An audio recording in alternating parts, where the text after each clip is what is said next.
Bon après-midi, mesdames et messieurs. Aujourd'hui, la conférence s'appelle Pot-pourri numéro 2. Pourquoi? Parce que c'est un ramassis de différents sujets très hétéroclites qui n'ont absolument aucun lien entre eux. Alors, mais néanmoins, je pense que ça va être très intéressant, vous allez voir. Alors, on commence donc par le premier sujet qui est les filles du roi. C'est en l'année 1663 que la Nouvelle-France va connaître un changement majeur dans son histoire. L'évolution de la colonie pourrait aller mieux, pensait le roi Louis XIV, qui dès lors prit des mesures drastiques pour normaliser la situation. Un des éléments qui freinait l'expansion de la Nouvelle-France, c'était le déséquilibre entre les deux sexes. En effet, les femmes représentaient seulement 7 % de la population totale de la colonie. Ça ne fait pas les enfants forts. C'était sûrement pas de cette façon qu'on va établir une colonie durable sur les rives du Saint-Laurent. Louis XIV va mettre sur pied une politique qui va permettre à court terme de peupler la Nouvelle-France sur une période de 10 ans. De fait, entre 1663 et 1673, ce sont quelques 800 jeunes femmes françaises qui vont immigrer en Nouvelle-France dans le but de s'y établir et de fonder une famille. Celles-ci, qu'on a surnommées les filles du roi, sont poussées par leur pauvreté à s'inscrire à ce programme. Seulement 12 % d'entre elles étaient issues de la bourgeoisie de la petite noblesse. La vaste majorité de ces filles avaient des parents issus de milieux humbles, comme la paysannerie ou l'artisanat.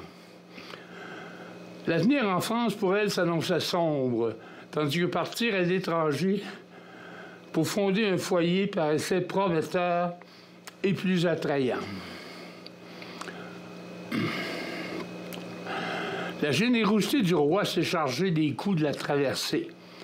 Une somme entre 50 et 100 livres leur était aussi attribuée pour leur éventuelle dot, ainsi que d'autres avantages tels que des outils, des vaches ou des grains. Ces filles, il faut le dire, étaient souvent orphelines de père, dans le cas de 56 %, ou de mère, 19 % ou des deux, 11 %, ce qui pouvait expliquer en partie leur condition miséreuse. De quelle région de la France venaient ces filles? Un bon nombre venait de l'ouest et du nord de la France, notamment de la Normandie, tout comme la majorité des gens déjà présents dans la colonie. Toutefois, la majorité des filles du roi étaient originaires de la région parisienne, où l'hôpital général de Paris a fourni des orphelines, des vagabondes, des femmes abandonnées et des mères célibataires. Le seul hic dans ce recrutement de ces filles, c'est qu'elles sont pour les 2/3 d'entre elles issues d'un milieu urbain, alors que la colonie avait besoin de gens qui iraient s'établir à la campagne.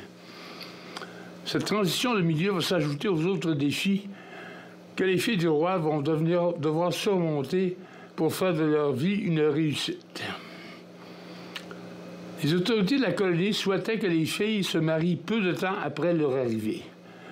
Mission accomplie, puisque la majorité d'entre elles ont trouvé mari en moins de 5 mois, même en moins de 2 mois pour 4 filles sur 10. Il faut dire que ce sont des filles qui choisissaient leur mari et non l'inverse.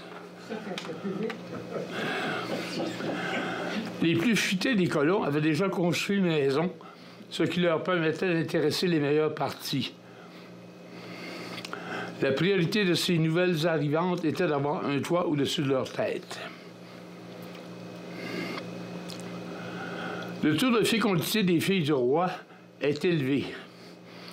En moyenne, l'intervalle entre la naissance de 2 enfants d'une même fratrie est d'un peu plus de 2 ans. Ces nouvelles familles auront en moyenne 5 ou 6 enfants. Ce taux de fécondité démontre une bonne santé et prouve que ces filles n'étaient pas des prostituées comme certains ont prétendu. Sinon, leur fécondité aurait été beaucoup moindre à cause des maladies vénériennes. Les filles du roi étaient donc des femmes saines et fortes qui ont su très bien s'adapter à la vie en Nouvelle-France, qui, à cette époque, était, pour ainsi dire, en pleine construction.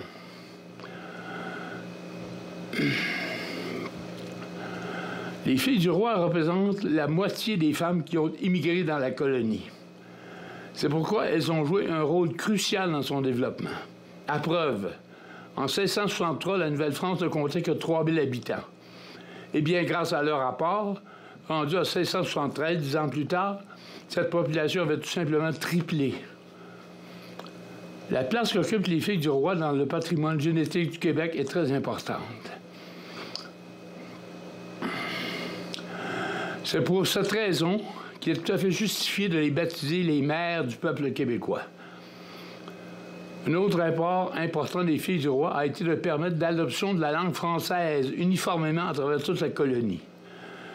Comme plusieurs de ces filles venaient de la région parisienne où on parlait la langue du roi, elles purent imposer cette langue à certains colons originaires des régions où on parlait un patois francisant.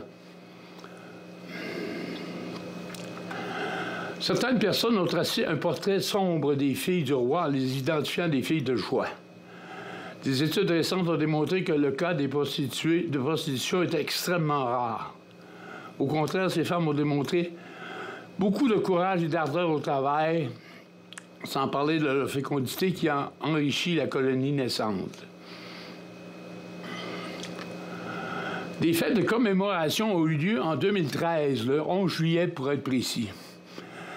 36 jeunes Françaises se sont portées bénévoles pour représenter le premier contingent qui était arrivé dans la colonie ce même jour, mais en 1663.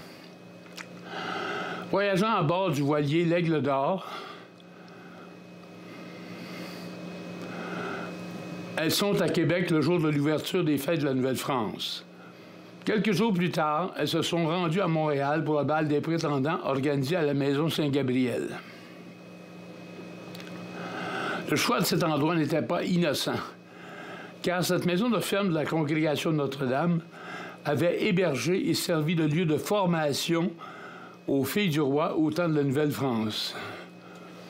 36 prétendants, incarnés par des comédiens, ont accueilli ces filles à leur arrivée à Montréal pour les accompagner en calèche jusqu'à la Maison Saint-Gabriel, où musique, danse et repas de l'époque ont réjoui 350 convives ravis. Une exposition sur les premières filles du roi a été tenue à cette maison. Et 36 plants d'émérocales sont venus enrichir ce jardin historique en souvenir de leur passage. Les filles du roi ont donc eu une nombreuse descendance dont les ancêtres sont les milliers d'individus qui vivent en Amérique du Nord. Le fait qu'elles venaient d'institutions et de régions de la France où le français était la langue d'usage a pu contribuer à l'uniformisation de la langue française tant souhaitée par Louis XIV.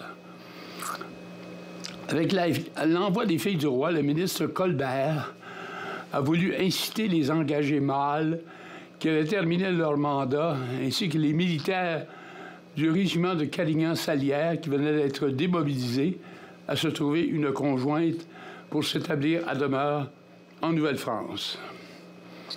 Y a-t-il des questions, des commentaires sur les filles du roi?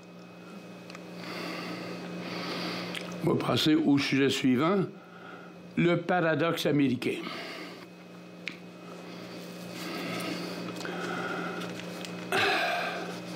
La récente campagne présidentielle américaine m'a amené à faire la réflexion suivante.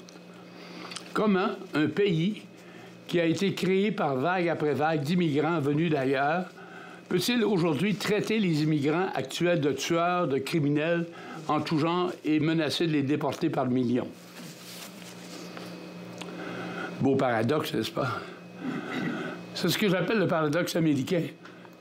Et pour tenter de comprendre ce phénomène, j'ai dû fouiller dans l'histoire de ce pays et pas seulement dans l'histoire récente. Il m'a fallu remonter à 1720. Alors que ce pays n'existait même pas encore, il n'était qu'une colonie britannique. Pour trouver l'origine de ce mouvement que les historiens appellent le nativisme américain. Nativisme dans le sens de natif, nativité, c'est-à-dire les gens qui sont nés sur le continent américain. En effet, à cette époque, les descendants des Pilgrim Fathers, qui se proclamaient fièrement, white, anglo-saxon et protestant, c'est-à-dire des WASP, comme sigle, vont s'opposer avec vigueur aux autres immigrants venus d'Europe, tels les Italiens catholiques. Cette idéologie existe donc depuis la colonie de vouloir préserver une certaine pureté de la race, ou tout au moins l'idée de ce que devrait être un vrai Américain. Alors, c'est écrit sur cette bannière, « Américains natifs, faites attention aux influences étrangères ». Donc, les premiers immigrants seraient les vrais citoyens et tous les autres qui sont venus par après seraient des êtres indésirables. Dans son histoire, le peuple américain a souvent évoqué cette idéologie. Vers le milieu des années 1840, un fort sentiment anti-immigrant, principalement dirigé contre les Irlandais catholiques, et se développa dans les villes de la côte Est. Aussi, de 1880 à 1920, les immigrants, et j'ai inclus ici les Québécois, devenus des Franco-Américains, ont été confrontés à la montée du nativisme qui était la volonté de protéger l'identité des natifs des États-Unis au détriment de ces immigrants. Majoritairement catholiques, comme les Irlandais.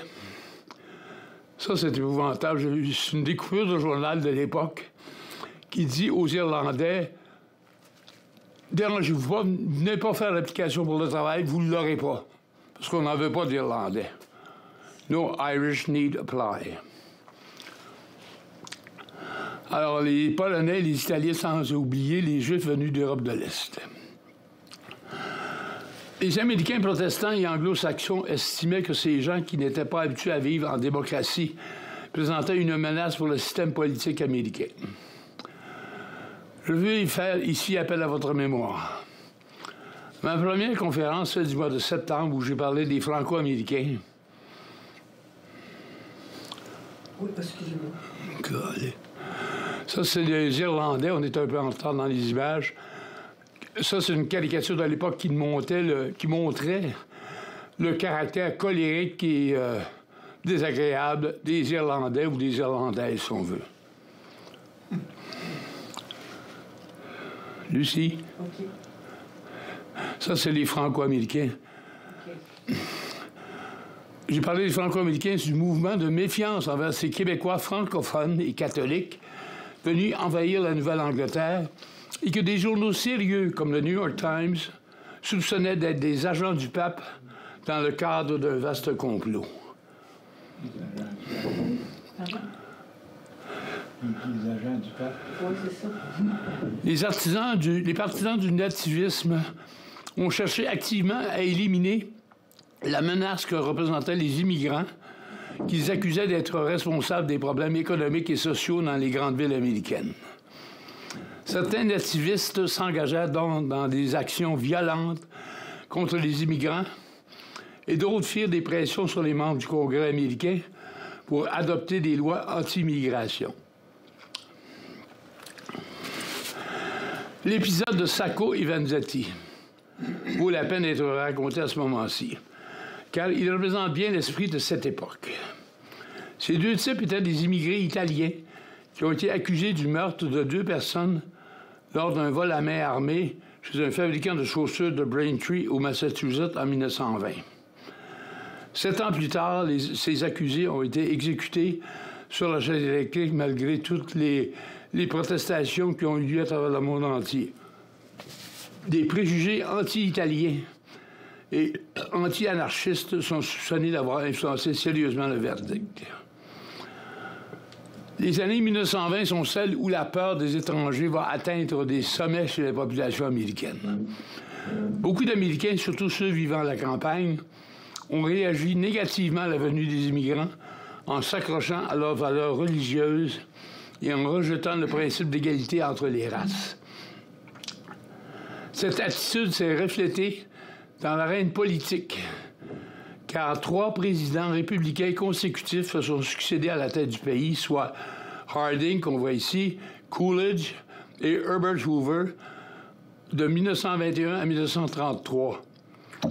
Alors, ces présidences républicaines ont été marquées par un repli sur soi de la part du peuple américain et donc d'un isolationnisme par rapport aux autres nations. Pendant les années 1920, le Ku Klux Klan a connu un regain d'activité s'en prenant aux descendants des esclaves noirs dans le sud du pays, en commettant plein de méfaits à leur endroit, en brûlant leurs écoles et églises et en perpétrant des viols, des tortures et des pendaisons de pauvres victimes. Je vous ai relaté à la seconde conférence de cette année comment le KKK s'en est pris aux Juifs, aux catholiques de la Nouvelle-Angleterre, qu'ils soient irlandais, italiens ou québécois. Pendant cette période sombre de l'histoire, l'opinion générale des Américains visait à faire disparaître tout ce qui n'allait pas dans le sens d'un pays peuplé par des gens blancs, anglophones et protestants. C'est sans doute pour cette raison qu'à partir de cette époque, que les Canadiens de la Louisiane, les Franco-Américains du Maine ont perdu le droit d'enseigner le français dans leurs écoles publiques. D'un trait de plume, on est venu perturber sérieusement le parcours culturel d'un peuple avec ce geste de type génocidaire. Cette idéologie va connaître son paroxysme dans les années 1920 et 1930, dans un État qui, de nos jours, ma foi, est connu pour ses idées progressistes et ouvertes d'esprit, le Vermont. Cet État largement peuplé de descendants des Wasps et des Yankees avait donc des idées bien arrêtées sur ce que devait être un authentique Américain. C'est sans doute dans ce genre de réflexion que le gouvernement de cet État avait établi un recensement de la population et avait identifié 6 000 citoyens jugés indésirables qui ne répondaient pas aux critères de l'Américain idéal.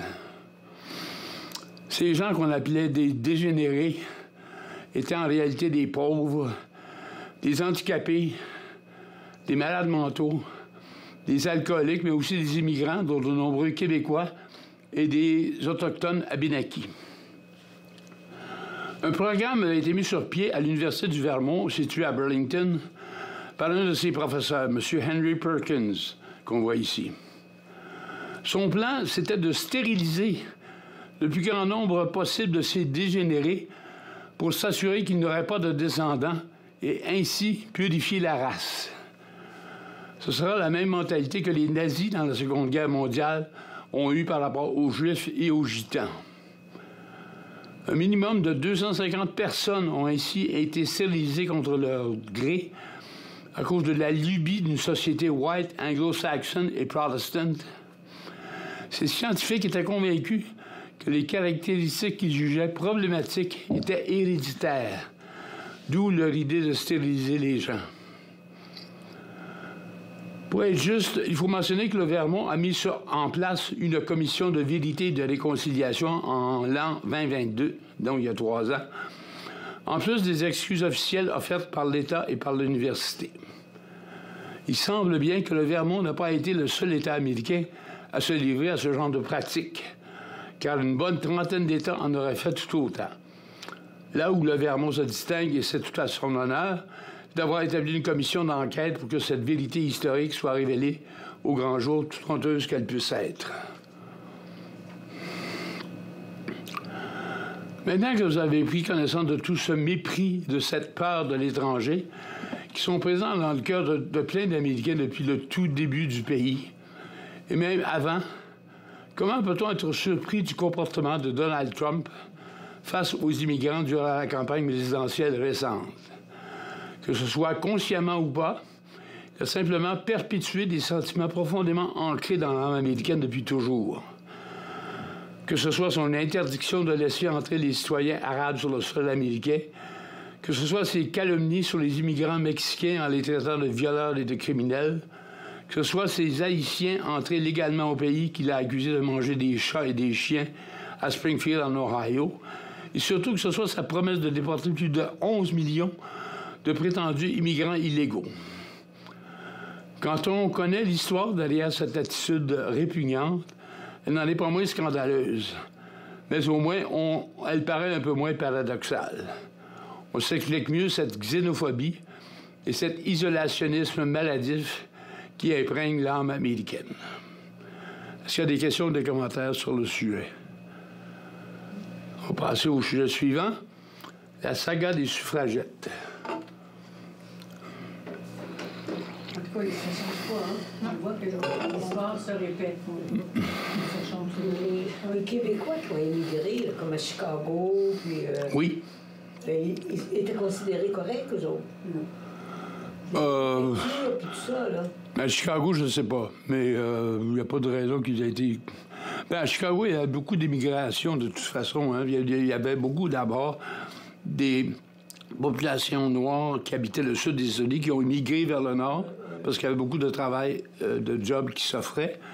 Il y a aussi beaucoup d'Irlandais, d'Allemands, etc., qui ont immigré à Chicago, entre autres. Ça devait passer inaperçu dans tout le lot. Parce que les moulins, là, toutes les manufactures, là, ouais. Moi, je connais un peu de parenté qui sont en allés là-bas. Oui. Ils ont travaillé dans les usines. Exact.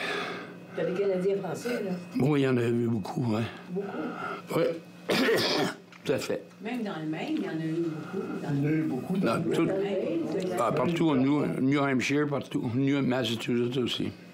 À ce moment-là, ils acceptaient, les Canadiens français. Pour Il y avait travailler. besoin de main-d'œuvre, peut-être? Oh, oui, beaucoup, beaucoup. Mais est-ce qu'ils étaient traités comme les autres? Mais il y a quand même eu des mouvements... Les parentés qui sont en allés là, puis ils étaient bien là. Ils n'ont pas été maltraités. Ils étaient corrects. Qu'est-ce que tu allais dire? Bon, on peut passer au sujet suivant, la saga des suffragettes. Les suffragettes, ce sont ces femmes qui, il y a à peu près un siècle, ont milité activement pour obtenir le droit de vote un peu partout dans le monde. Alors, vous raconter la saga des suffragettes, c'est un peu entreprendre de vous raconter l'histoire du féminisme. Il semble que ces femmes avaient compris que le droit de voter était celui qui allait donner accès à tous les autres droits qu'elles pouvaient réclamer. En France, en 1876, l'écrivaine Hubertine Auclair, qu'on voit ici à l'écran, a fondé la Société des droits des femmes qui visait à leur obtenir le droit de voter. En 1883, elle a changé le nom pour le suffrage des femmes.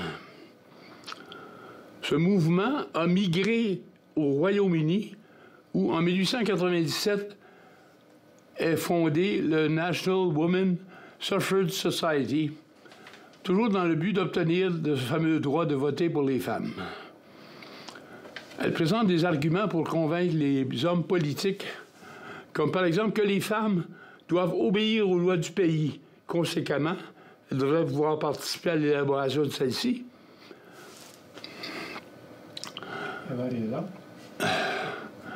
En 1903, Emmeline Parkhurst, avec ses 3 filles, et un groupe de femmes britanniques qui se surnomment suffragettes, ont commencé une lutte plus violente pour obtenir l'égalité entre les sexes.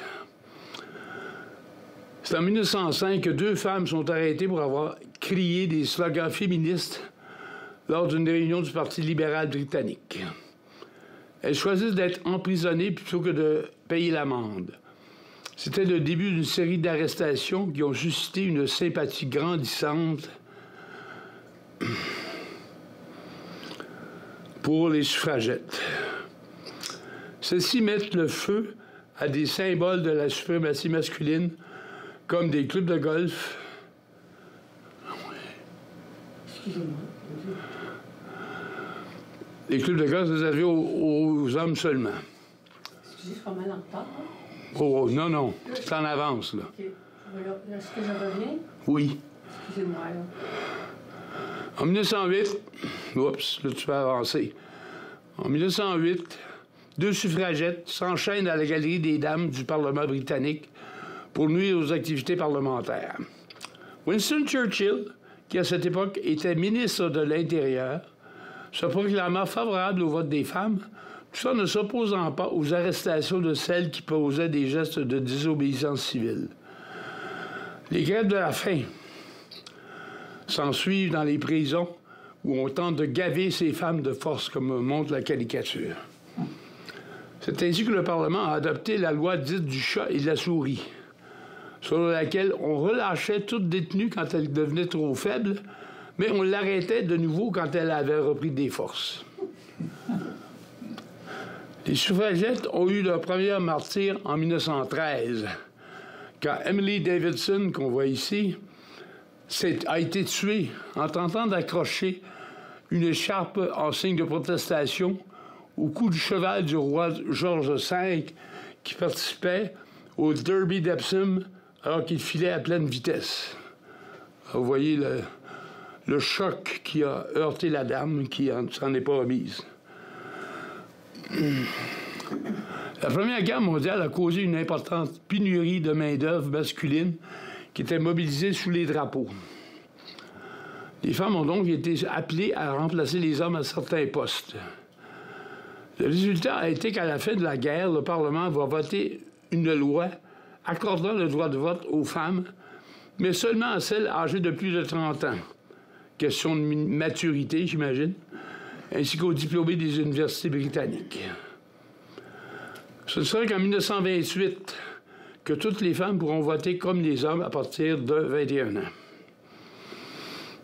Le Royaume-Uni devenait ainsi le 8e pays à reconnaître le droit des femmes à voter. Les États-Unis les avaient devancés en accordant ce droit en 1919. En France, les femmes n'ont obtenu ce droit qu'en 1944, même si le mouvement des suffragettes y était né. En Angleterre, les suffragettes avaient dû parfois utiliser des méthodes apparentées au vandalisme et même au terrorisme pour faire avancer leur cause. Elles ont détruit ou incendié 250 bâtiments en 1913, soit presque un par jour. Elles ont notamment mis le feu à un théâtre avant d'y faire exploser une bombe alors que des gens se trouvaient à l'intérieur. Leurs attaques à la bombe ont ciblé notamment des lieux touristiques comme la Tour de Londres, l'abbaye de Westminster et la cathédrale Saint-Paul. Le début de la guerre en 1914 a mis un terme à ces attaques quand les suffragettes vont s'impliquer dans l'effort de guerre. Au Québec maintenant. Le combat pour le droit de vote a été long et tortueux, même si moins violent. En 1892, le premier ministre du Québec, Louis-Olivier Taillon, fait voter une loi qui, pour les élections municipales et scolaires seulement, accorde le droit de vote aux femmes célibataires ainsi qu'aux veuves, à la condition qu'elles ne se portent pas candidates. Ce que je comprends, c'est que le premier ministre ne voulait pas brimer la supposée suprématie masculine quand les femmes étaient en couple. Les Québécoises ont pu obtenir le droit de vote aux élections fédérales en 1918, imitant le geste de la Maison-Mère de l'autre côté de l'Atlantique. Toutefois, l'obtention du droit de vote aux élections provinciales a été le résultat d'un travail de longue haleine. À partir de 1880, des associations de femmes anglophones ont été les premières à se manifester.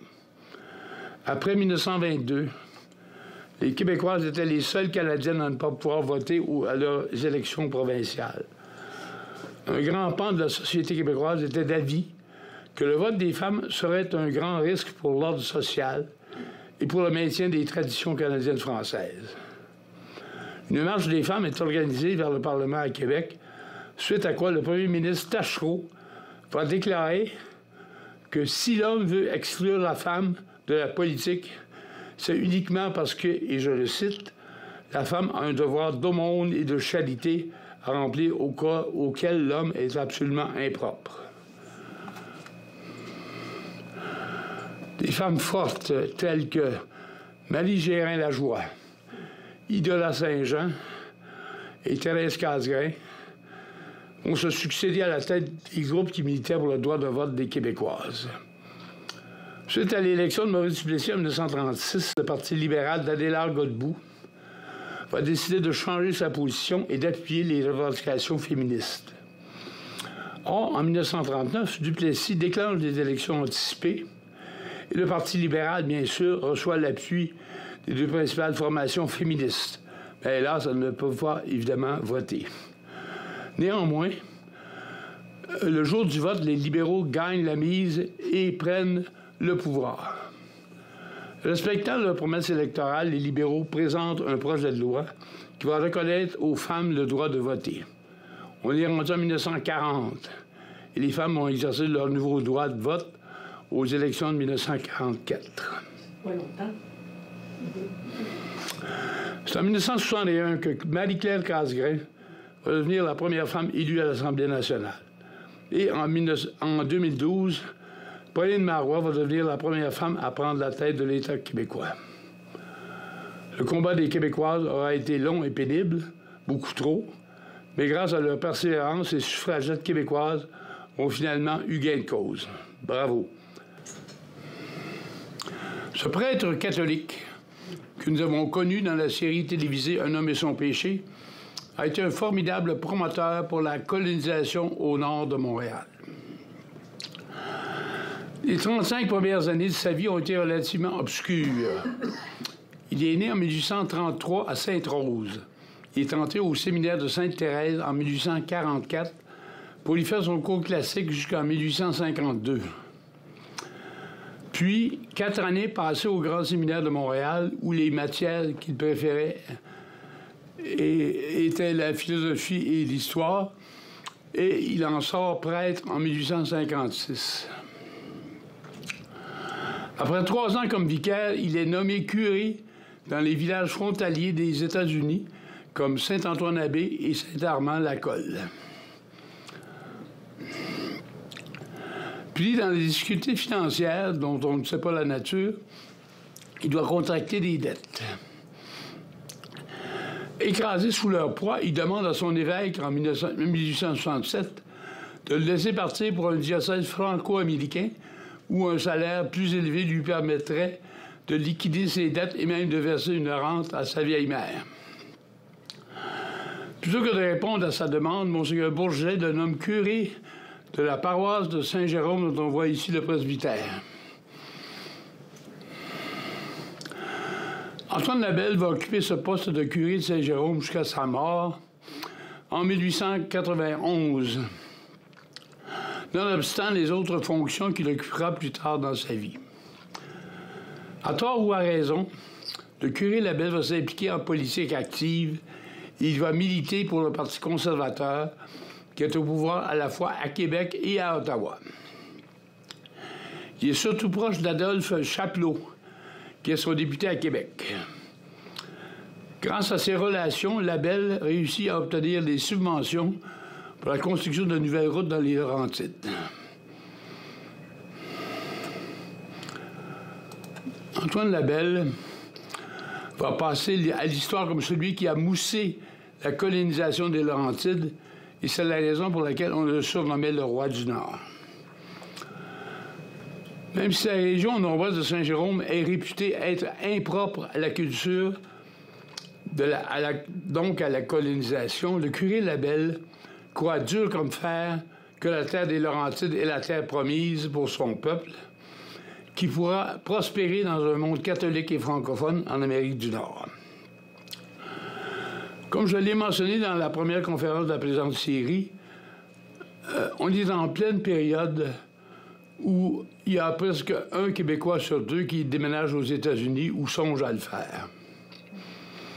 Que reste-t-il comme territoire pour s'établir au Québec, sinon les terres des Laurentides? Antoine Labelle, comme la majorité du clergé, est très préoccupé par cette hémorragie de ses concitoyens.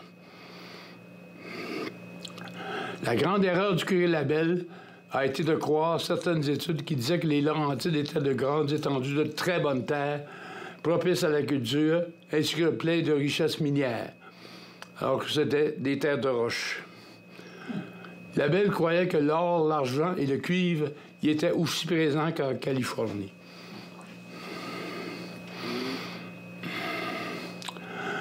Le curé Labelle va explorer lui-même la forêt et les cours d'eau des Laurentides en identifiant les secteurs propices à la colonisation.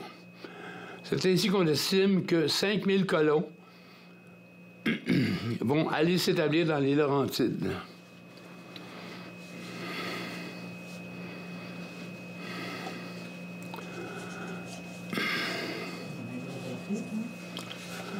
Mais ces chiffres représentent une goutte d'eau quand on le compare à l'océan des cultivateurs québécois qui ont franchi la frontière américaine. Le geste du curé Labelle n'aura été qu'un coup d'épée dans l'eau. En 1888, Honoré Mercier, premier ministre du Québec, va nommer Antoine Labelle sous-commissaire de l'agriculture et de la colonisation. Ce dernier va s'illustrer en parrainant le fameux bill selon lequel toute famille de 12 enfants peut se voir octroyer une terre de 100 acres pris à partir du domaine public. Dans les dernières années du curé Labelle, les conservateurs vont le considérer comme un transfuge à cause de son rapprochement avec Mercier le libéral, et ils le combattront avec acharnement. Le clergé et des laïcs font pression sur Monseigneur Fabre pour qu'il obtienne sa démission du poste dans le gouvernement. Au final, ils obtiennent sa démission de son poste. Peu de temps après, le curé Labelle va décéder à Québec à la suite d'une brève maladie. On est en 1891. Antoine Labelle aura été une figure légendaire du 19e siècle, fascinant par sa stature presque colossale, par sa liberté de langage, par la fougue de son tempérament, par sa générosité proverbiale et par la démesure de ses rêves et de sa vision de l'avenir. Peut-on parler du curé Labelle sans mentionner Arthur Buis? Pas vraiment. Ce journaliste québécois dont le père était parti refaire sa vie en Guyane se rend à Paris alors qu'il est encore adolescent. Et il va traîner dans les cafés. Devenu sans sous, plutôt que de rentrer sagement à Montréal, il part pour l'Italie pour combattre aux côtés des troupes de Garibaldi dans sa quête pour unifier ce beau pays. Rentré finalement au pays en 1862, il fonde aussitôt la revue La Lanterne, où, sous le couvert de l'humour, il dénonce l'obscurantisme du clergé local et incite la jeunesse à se révolter à sortir de son apathie. En 1789, sa rencontre avec le curé Labelle sera déterminante pour la suite des choses, car alors que le curé est à l'agriculture et la colonisation, tout comme lui, Buis se fait l'apôtre de la colonisation des zones inexploitées et aussi des progrès techniques comme le chemin de fer et le bateau à vapeur. Claude-Henri Grignon en a fait un personnage dans son téléroman et, si vous vous souvenez bien, son interprète était Paul Dupuis. Sur le plan littéraire, Buis est considéré comme un des meilleurs stylistes de son temps. Il a été un des esprits les plus allumés du Québec, convaincu qu'il était que l'Amérique francophone ne devrait pas se replier sur elle-même, mais s'ouvrir aux grands courants culturels et économiques de son époque. Son attitude courageuse, son talent de polémiste, son esprit critique furent une source d'inspiration pour un grand nombre d'intellectuels d'ici. Est-ce qu'il y a des commentaires ou des questions sur le curé Labelle? On va passer au sujet suivant, les Américains dans Charlevoix.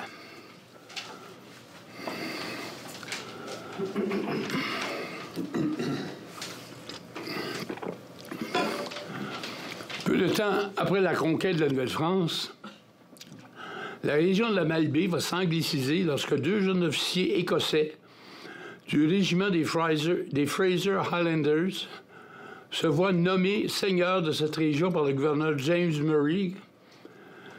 John Nairns et Malcolm Fraser amènent avec eux quelques soldats démobilisés pour s'établir à ce qu'ils vont appeler Murray Bay, en l'honneur de leur général. Vers 1830, un premier bateau de croisière, le Waterloo, amène des touristes profiter des splendeurs sur le fleuve offertes par cette région en été. Ces premières croisières duraient 3 jours et coûtaient 12 $. Seuls les riches marchands anglophones pouvaient se payer ce genre de dépenses extravagantes. En plus des touristes en provenance de Montréal et de Québec, va s'ajouter une nouvelle catégorie de touristes, les Américains. Vers 1877, des groupes de touristes en provenance de New York s'embarquent sur le très célèbre bateau Union et le très luxueux Québec de la compagnie Richelieu. En 1890, alors qu'ils séjournaient sur un bateau de croisière de cette même compagnie, que Howard Taft, qu'on voit ici, et son épouse Helen vont découvrir Pointe-au-Pic lors d'une halte au quai de l'endroit. Le site leur paraît si enchanteur qu'ils décident d'y séjourner plus longtemps. Ils logent d'abord au Lorne House, puis dans un cottage non loin de cette auberge. Les Taft se feront finalement construire une villa sur le Cap Blanc de Pointe-au-Pic, qui va devenir leur résidence secondaire jusqu'en 1930, au décès de M. Taft. Pourquoi est-ce que je vous parle de ce M. Taft? Est-ce qu'il y en a qui le savent? Non? Ben, c'est parce que M. Taft va devenir président des États-Unis de 1909 à 1913. Sa demeure secondaire ne va pas tarder à s'agrandir pour accueillir tous les petits-enfants du couple. La présence d'un personnage de cette importance va évidemment favoriser la réputation internationale de Charlevoix. Mais ce pauvre M. Taft va subir la défaite aux élections présidentielles de 1913. À partir de ce moment-là, il va en profiter pour passer tous ses étés dans Charlevoix et il devient alors président du club de golf de Murray Bay, le golf étant son sport favori. La population de Charlevoix va surnommer Taft le petit juge, parce que plus tard, il a été nommé juge en chef de la Cour suprême américaine. Ce surnom un peu ironique fait aussi référence à son tour de taille de M. Taft, qui était plutôt impressionnant. Une histoire raconte qu'un jour, Taft s'est fait confectionner un habit en étoffe du pays et par une dame bouliane de la Malbaie. Le costume est une réussite et Taft va le porter pendant de nombreuses années avant de le donner à son chauffeur qui était un résident de Pointe-au-Pic. Cet employé de Taft se sert de ce cadeau à bon escient, car avec le tissu de ce costume, il a réussi à vêtir ses 6 garçons. À chaque été, la famille Taft invite environ 80 personnes pour fêter l'anniversaire de M. Taft à un dîner champêtre. Le menu est succulent, comme vous pouvez l'imaginer. On y sert 30 homards, 4 dindes et une bonne douzaine de poulets aux heureux convives. Une jeune fille de Charlevoix qui travaillait l'été à la résidence des Taft a été invitée à se rendre à Washington pour être la gouvernante des enfants du couple. Cette demoiselle Bouchard sera plus tard aubergiste à Port-au-Percy et ce souvenir demeurera pour elle absolument impérissable. Le manoir Richelieu est un hôtel de la Malbaie, comme chacun sait. Il offre 400 chambres dans sa version actuelle. Comme mentionné depuis le début du 19e siècle, Charlevoix accueille des touristes grâce aux bateaux de croisière de la compagnie Richelieu et Ontario, propriété de la Canada Steamship Line, ou CSL pour les intimes. Rodolphe Forget, cet homme d'affaires et politicien qui demeurait à Saint-Irénée, d'où le domaine Forget, propose un jour à cette compagnie maritime qui possédait déjà un grand hôtel à Tadoussac d'en construire un autre à Pointe-au-Pic, où on trouve déjà un quai pour recevoir les bateaux de croisière depuis 1853. C'est alors qu'un hôtel de luxe, tout en bois, avec 250 chambres, ouvre ses portes en 1899, vous le voyez là. Hélas, en septembre 1928, alors que les employés s'affairaient à fermer l'hôtel pour l'hiver, car c'était une installation saisonnière, le feu se déclara sans prévenir et en peu de temps, tout l'hôtel a été rasé. Pendant l'hiver qui a suivi, l'hôtel sera reconstruit et même agrandi à sa capacité actuelle de 400 chambres. la CSL en fera son ultime destination pour ses croisières fluviales. Le manoir Richelieu n'est pas sans rappeler les grands châteaux européens. La clientèle venait des 4 coins de l'Amérique du Nord pour s'embarquer sur ces magnifiques bateaux de croisière tout blancs à partir de l'Ontario ou du port de Montréal, à destination du quai de Pointe-au-Pic. Ce qui attire les touristes majoritairement américains, c'est l'air pur et frais de Charlevoix, sans compter toutes les possibilités récréo-touristiques de cette magnifique région. Les plus fortunés de ces touristes américains se font construire une coquette résidence sur le chemin des falaises où ils reviennent à chaque été, comme le faisaient les Taft. Un autre Américain qui s'est illustré en s'installant dans Charlevoix est M. Francis Cabot, qui a créé le fameux jardin des 4 vents à Cap-à-l'Aigle, et dont j'ai parlé lors d'une de mes conférences sur les jardins. Est-ce qu'il y a des questions ou des commentaires sur le sujet? On va aborder le dernier sujet de la journée. C'est bateau blanc, vous voyez? Les Juifs hassidiques d'Outremont. Savez-vous pourquoi les Juifs hassidiques ne portent pas de vêtements de couleur, mais s'habillent seulement en noir et blanc? C'est parce qu'ils veulent passer inaperçus dans une foule. C'est réussi, n'est-ce pas? Mais moi, je pensais que leur boudin était rapporté. Puis, à un moment donné, on a fait un voyage en avion, puis il y avait beaucoup de Juifs hassidiques. Alors, j'ai demandé à un petit bonhomme de 10 ans, est-ce que tu as tes cheveux après ton chapeau? As-tu des cheveux longs comme ça? J'ai enlevé son chapeau. Et c'est leurs cheveux. Oh oui, bien sûr. Je pensais que c'était quelque chose qui était cousu après le chapeau. Non, non, non, non. C'est vraiment leurs cheveux. Oui.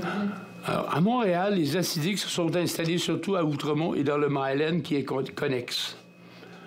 Sur une population juive totale de 90 000 personnes à Montréal, soit 2,5 % de la population montréalaise, environ 15 000 sont d'affiliation hassidique. Il y a 5 communautés hassidiques à Montréal et une autre se trouve à Boisbriand qui compte 3 000 adeptes. Qu'est-ce que le hassidisme? C'est un courant mystique du judaïsme. Ce terme peut aussi désigner un juif pieux dont la vie entière est tournée vers Dieu et ses enseignements. J'ai habité Outremont pendant 20 ans et je les ai côtoyés à tous les jours. Côtoyer est un bien grand mot, dans ce sens que, dans ce cas-ci, car ce ne sont pas des gens qui cherchent à socialiser avec leur voisinage, sauf exception. J'avais des voisins hassidiques, Bertrand et Jasmine, qui étaient des Français originaires de Grenoble, qui étaient d'une communauté plus évoluée que quant à sa façon de se vêtir, mais qui étaient néanmoins de fervents pratiquants. Je voyais Bertrand partir pour la synagogue à tous les matins avant d'aller au travail. Peu de temps après avoir aménagé à côté d'eux, nous les avons invités chez nous pour lier connaissance. On les a trouvés fort sympathiques, mais compte tenu de leurs restrictions nombreuses, sociales et alimentaires, on s'est retenu de les inviter à manger pour ne pas les mettre mal à l'aise. Par la suite, on se saluait à distance. À tous les automnes, nos voisins assemblaient sur leur terrasse arrière une cabane.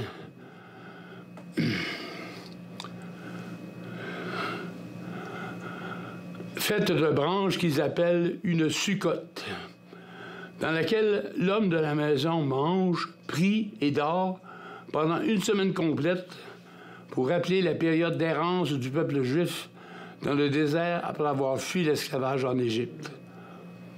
Vous ne verrez jamais un hassidique faire son épicerie chez Métro.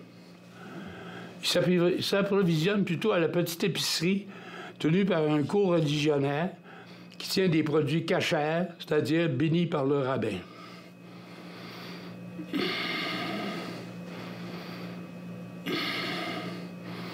À quoi travaillent les Juifs hassidiques pour gagner leur pain quotidien?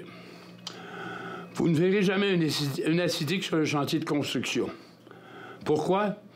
Parce qu'ils travaillent tous à l'intérieur de leur communauté, souvent à la synagogue ou à l'école religieuse.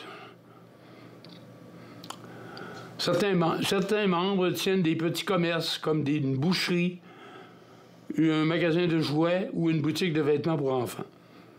Selon une enquête, 25% des acidiques vivent sous le seuil de la pauvreté. Sauf exception, ce ne sont pas vraiment des gens qui roulent sur l'or. Quand ma fille la plus jeune allait jouer au parc, il lui arrivait de s'approcher à l'occasion d'un enfant acidique pour jouer avec lui. Immanquablement, la maman acidique intervenait rapidement pour se saisir de son petit et l'entraîner loin du danger. En tant que parent, on trouvait ça plutôt innocent comme réaction. Je ne vous cacherai pas que j'ai été témoin de frictions entre certains résidents d'Outremont et leurs voisins acidiques. Il faut savoir qu'il y a environ 7000 de ces Juifs ultra-orthodoxes qui habitent dans cette ville, soit 23% de la population locale. Or, ces derniers ne se sont pas toujours montrés respectueux des règlements municipaux.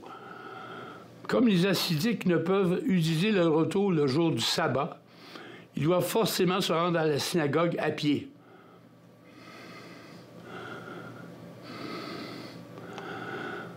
Ce qui suppose que celle-ci n'est pas trop loin de leur résidence.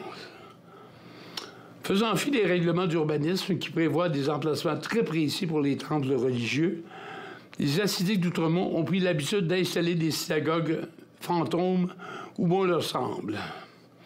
Cela indispose fortement la municipalité qui dépêche alors les agents de police. Il y a eu, il y a quelques années, l'incident du YMCA voisin de synagogue de la rue Hutchison qui a fait les manchettes.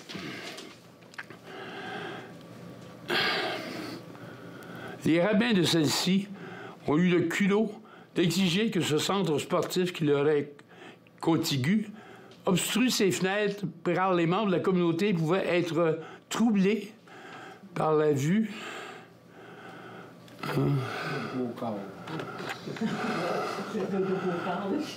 de jeunes femmes en tenue sportive légère à l'occasion. Ils ont demandé un accordement raisonnable qui leur a été refusé. Autrefois, les Juifs se tenaient à l'écart de la politique active d'Outremont. Puis, un jour, Jérôme Unterberg a été élu maire. Jérôme, que je connaissais personnellement, n'était qu'à moitié juif, car sa mère était une Québécoise francophone. Son père est avocat et dans les années 70, il a été candidat pour le Parti québécois dans Darcy McGee. Son élection a été possible par le vote combiné des acidiques et des francophones de la ville, même si lui-même n'était pas acidique. Récemment, la communauté s'est montrée plus active avec la venue au conseil d'une conseillère acidique, Mindy Pollack, qu'on voit ici, qui tente d'amorcer un mouvement pour trouver une façon d'harmoniser l'avenir des deux communautés qui, jusqu'à maintenant, ont suivi des voies parallèles sans se rejoindre. La raison de leur habillement qui reproduit la mode polonaise du 18e siècle, les acidiques ressortent de la relative anonymité montréalaise. On comprend que leur costume est un repoussoir pour garder à distance les autres citoyens. Il y a chez eux une volonté très forte de maintenir leur autonomie.